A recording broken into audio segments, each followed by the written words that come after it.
Emily sneered at me when I announced my resignation, but I held her gaze silently, refusing to give her the satisfaction of a reaction. The conversation leading up to that moment had revolved around the company's decision to cut labor costs, laced with contempt for those they accused of exploiting overtime pay. Tom, too, seemed disturbingly pleased with the prospect of trimming expenses, his satisfaction barely hidden. A week after my resignation, my phone rang incessantly with calls from the office. When I finally answered, the president's sharp voice demanded, "Who exactly are you?" The absurdity of the question made me scoff before replying. Calmly, I introduced myself, Lily Johnson, a 59-year-old employee with 37 years of unwavering dedication since graduating college. I reminded him of the company's role in providing administrative services to busy executives, particularly tax-related matters, and shared that I personally manage 45 clients despite the ever-increasing demands. Though overwhelmed, I refused to show weakness. Many of our clients had been with us for years, and their reliance on our work drove my determination. But as I sat at my desk today, their faith in me was overshadowed by the relentless harassment from Tom and Emily. Tom, 7 years my junior and newly promoted to head the tax department, had undergone a dramatic shift in demeanor 3 months ago. His once polite manner had been replaced by condescension and constant complaints. His favorite retort to any issue I raised was, "Check the manual," as if my decades of experience could be reduced to a handbook. Emily, his assistant, wasn't any better. She took every opportunity to criticize my efficiency and mock my position in the company. Neither knew that I had once declined the very promotion Tom now held, unwilling to sacrifice my principles for a title.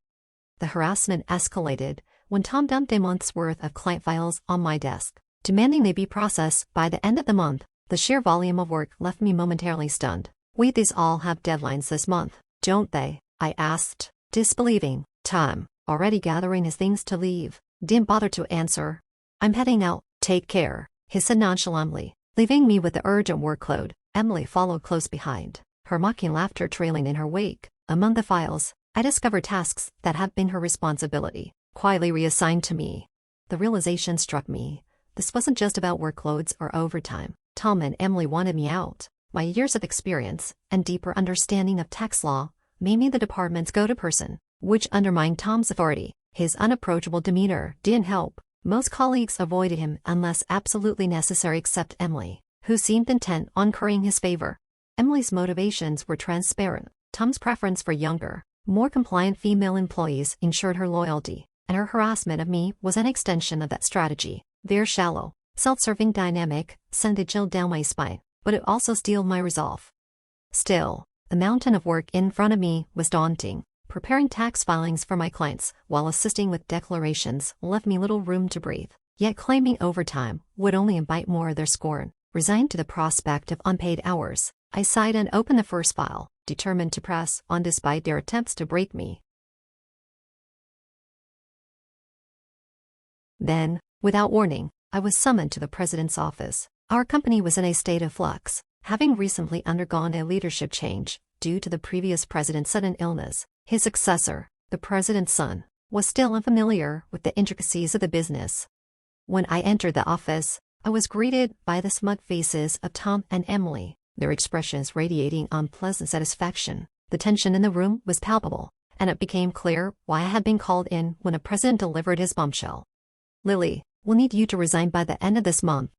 Stunned, I pressed for an explanation. Tom and Emily had accused me of overbilling for overtime, pointing out that while most employees reported around 15 hours, I had logged over 80. The president, unaware of the actual circumstances, seemed impressed with Tom and Emily's pristine records of zero overtime. The truth was both infuriating and complicated. My excessive overtime was the direct result of completing tasks Tom and Emily had offloaded onto me. However, exposing their actions risked being misconstrued as my own inefficiency. Calmly, I laid out the facts, explaining that the overtime wasn't fraudulent, but a consequence of trying to handle an unmanageable workload. The president, skeptical yet unable to disprove my claims, sighed heavily. "Regardless, we can't keep someone who works at such a slow pace," he concluded. Cornered, I agreed to leave at the end of the month. 1 week into my resignation, I was savoring a rare moment of peace at home when my phone began to ring incessantly. The company's number appeared on my screen, followed by calls from Tom and Emily's personal lines. Reluctantly, I answered. The president's urgent voice greeted me. "Who exactly are you?" he demanded, his tone fraught with desperation. Suppressing a mocking laugh, I replied, "Just an unemployed woman who resigned from your company. Nothing more, nothing less." He quickly explained the chaos that had erupted in my absence. 49 clients had called to terminate their contracts, and even potential clients had withdrawn their interest. His panic was unmistakable as he pleaded for my immediate return. Reluctantly, I got up, dressed, and headed back to the office. When I arrived, I was met by the sight of Tom and Emily. Their smugness had been replaced by haggard, pale faces marked with dark circles. The contrast was striking. "Since you left, we've been overwhelmed with calls to cancel contracts," Tom snarled, his voice edged with frustration, "not just from your clients, but even from companies we were about to onboard." Emily, visibly shaken, added, "It's unbelievable, everything's falling apart." The toll of the cancellations was etched into their faces. Seeing their disarray, I couldn't help but feel a bitter sense of vindication. The chaos they had sown had come full circle, and now they were reaping the consequences. I had a strong suspicion about the reason behind the halted transactions. Muttering my thoughts aloud, I pieced the situation together, but Tom immediately accused me of orchestrating the chaos. Without waiting for a response, he demanded I go to the president's office and forcefully escorted me there. Inside the president's office, the atmosphere was tense. The president looked up, his expression unreadable. Tom declared, "President, I brought her," his tone dripping with self-importance. Emily trailed behind, her eagerness to align with Tom evident. Ignoring their theatrics, the president turned to me and asked about the sudden halt in transactions after my resignation. Taking a steadying breath, I explained, "Our clients don't need us for their taxes. There are cheaper tax accounting firms they could choose. The only reason they stayed with us was me." Tom immediately scoffed, belittling my explanation. "You think you're that important?" he snapped, while Emily chimed in with her usual taunts. I ignored them, continuing calmly. It wasn't just about managing taxes, it was about building trust and providing personalized strategies that saved them money. That's why they stayed. Tom dismissed my approach as inefficient, boasting that his manual-based operations were far superior. The president sighed, clearly recognizing the clash between my personalized method and Tom's rigid, one-size-fits-all mentality. Then, in a serious tone, the president said, "Actually," pausing as if to deliver a revelation. He continued, "I received a call from my father, the former president. It seems some of the clients who stopped transactions went directly to him to negotiate on your behalf."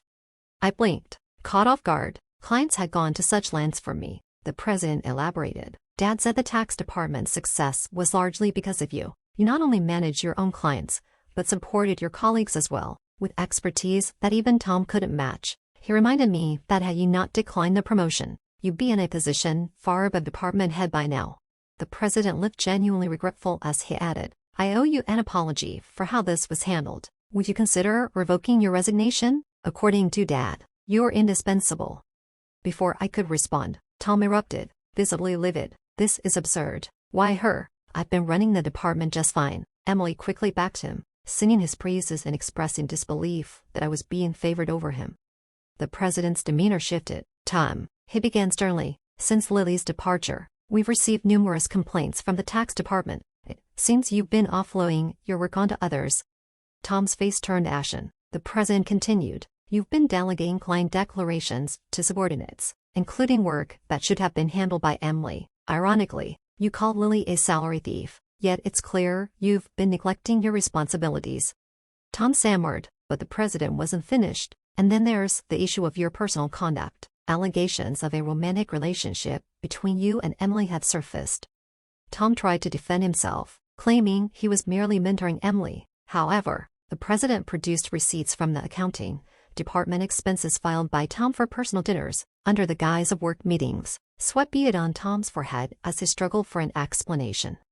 Emily, now pale, stood frowning as the president addressed her as well. "You've been complicit in these violations, neglecting duties, inflating expenses, and violating company policies by engaging in an inappropriate relationship. Both of you are being terminated immediately."